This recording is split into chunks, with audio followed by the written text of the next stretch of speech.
My name's Trent. I'm a chemist. This is my younger brother, Troy, merely a biologist. And we are The Bourbon Brother Whiskey Nerds. Troy, what you drinking What Wednesday? are you drinking any day of the week? Let us know in the comments. What are you drinking Wednesday for us? It's a Wednesday here on the channel. And I think for the first time, the Wheel of Fortune has spun us some rye whiskey on what you drinking Wednesday. The magical wheel of whiskey has pulled us a Overholt Monongahela Mash Whiskey. This is a relatively new release. I think it was last year. Last year, 2024. It is a Jim Beam product. Now, most of the Jim Beam or other Kentucky ryes are going to be barely legal or baby rye, 51% rye, which is what you need to legally sell it as rye whiskey. Good for Jim Beam for coming out with a product that is reminiscent of some Pennsylvania rye. I mean, the Monongahela mash was a mash back in, it might go back as far as the 1700s. I think this says 1810. 1810, okay. So yeah, I mean, and there's some fancy Keystones. I know, which reminiscence of Pennsylvania. So, as it turns out, corn, when you think of corn, you think of places, we're in Pennsylvania, that are a little bit to the south or a little bit to the west of absolutely. us. This is because corn grows best in more warm climates. Correct. You can grow corn in Pennsylvania. We grow a lot of corn in Pennsylvania. But rye whiskey grows a little better in cooler climates. Correct. There are Canadian ryes.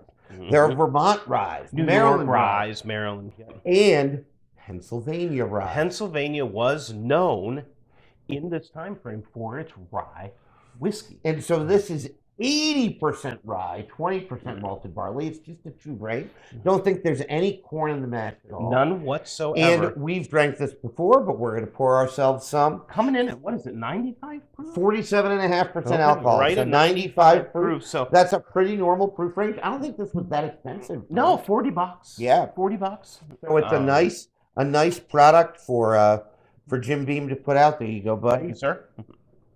We'll drink some rye whiskey for you today.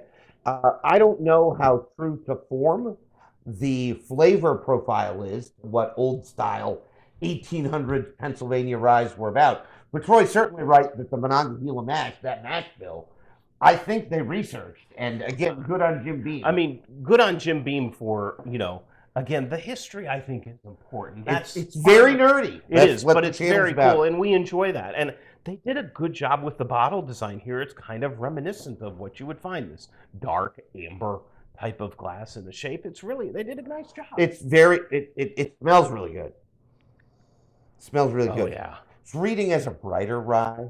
Yeah, lemon, orange, citrus, zest, orange. Definitely some rye. A little bit. That barley's coming through. A little bit of dill, a little bit of mint. A little bit of dill, a little bit of mint. That's a good note. Black tea. I really get black tea on this. Some nice earthy notes. Yep. I would call tea, maybe others disagree, that's fine, an earthy note, leather, tea. Yep. Maybe some tobacco coming through there, too. Well, they grow a lot of that in Pennsylvania, Yeah, they do. The Amish grow a lot of that in Pennsylvania. So. Boy. This has a nice nose. Very approachable. It's well crafted, right? Like the sweetness and the rye notes and the fruit notes. There is a little brightness there from some orange or lemon, some citrus. All melts together really nicely. Cheers, folks.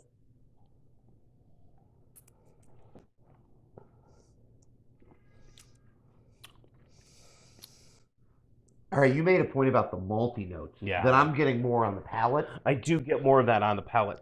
It is very malt heavy. Almost Scotch reminiscent. Yes. Here. If you're a Scotch drinker looking to get into bourbon or rye, this would not be a bad first step because it's inexpensive, right? Mm-hmm. And it's gonna, when you malt barley, you get those maltose sweetness notes. It's not even a sweetness in the same way that like glucose or sucrose would be a sweetness. It's a different type of it. Think of like molasses, right? Almost that bitter sweetness. It's a dark, brooding sweetness, and that comes through for me more on the palate. Good for Troy; he got it on the nose.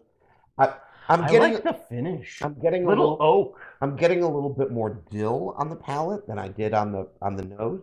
That's a controversial note in some. Generally, I don't think you and I like too dilly ryes, or some might read it as herbal. Right.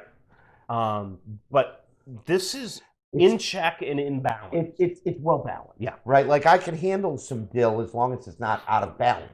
Right. And this is a well balanced rye. The mint maybe goes away a little bit for me on the palate as opposed to the nose. Boy, I got a really minty forward nose. That's interesting because that nose was very minty. Mint and citrus might be my predominant notes on the nose, and that black tea, that earthy leatheriness is coming. I don't know that I get as much of that on the palate, but I did just get a nice burst of citrus sweetness. Right. So well balanced. The sweetness is a molassesy sweetness. Again, more of that malt. It's a darker type of sweetness. It's not like maple syrup. It's a darker type of sweetness, or honey. It's a real almost dark toffee. Right? Yes, like graham crackery coming through. Well, there is a bready note that you get on some whiskeys. There's a yeasty presence on here too, and I get some oak on the finish. I don't know how old this is. I don't think it's got an age. I don't think it's incredibly old. 4 to 6 years is probably a good range to think of this in. I don't have data to back this up, which should embarrass me as a scientist, but I think that rye ages generally for a little less time than bourbon does. For the most part. And so you can put out ryes, like I know that another Pennsylvania rye, Dad's Hat, they age their whiskey in the smaller barrels. Oh, they do the small barrels. The smaller barrels. So accelerate that process. It doesn't have to age as long. That said, it's not age stated. If it were age stated, it would be on here. I do think that this is Jim Beam's own distillate. I don't think they sourced, but I do think they tried to copy some of the Pennsylvania Monongahela Rye mash bill, as we mentioned earlier. And the finish on this, it's sort of a sneaker.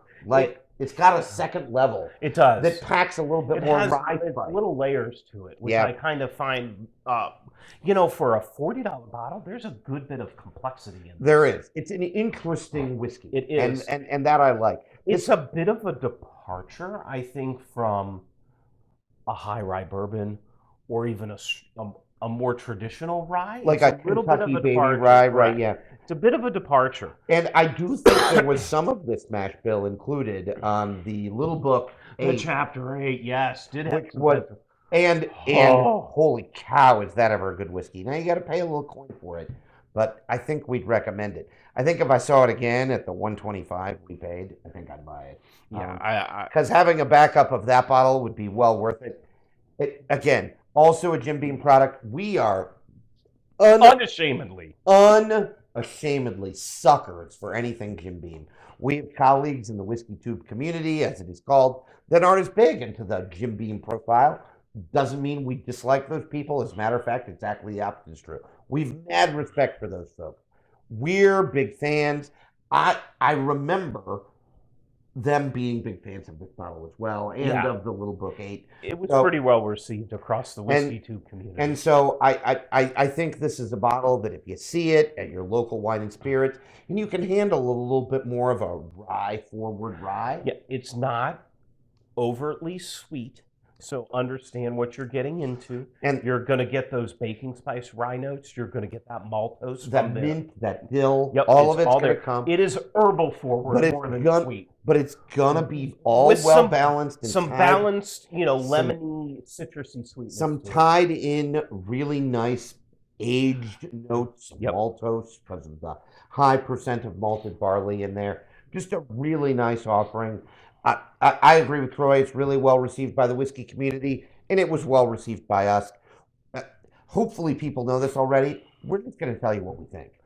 Sooner or later, we will drink something on What You're Drinking Wednesday that we don't really like. Yeah. Or on a Fresh Crack Friday that we crack and we're not really fond of it. Huge this is the game, right? We are fans of this whiskey. This is a buy at $40. All day long. When I kill it, I'll buy another one. Right. If it's a buy again, it's a worthwhile. And we haven't really talked about a rating scale on the channel at all. I don't really think we need to. We're going to give you our opinion. We're going to tell you, and we have talked about this together at length. I don't think we've ever mentioned on the channel. There are bottles that we buy. We're perfectly glad that we buy, and we're probably not going to buy again. Right, and that's okay.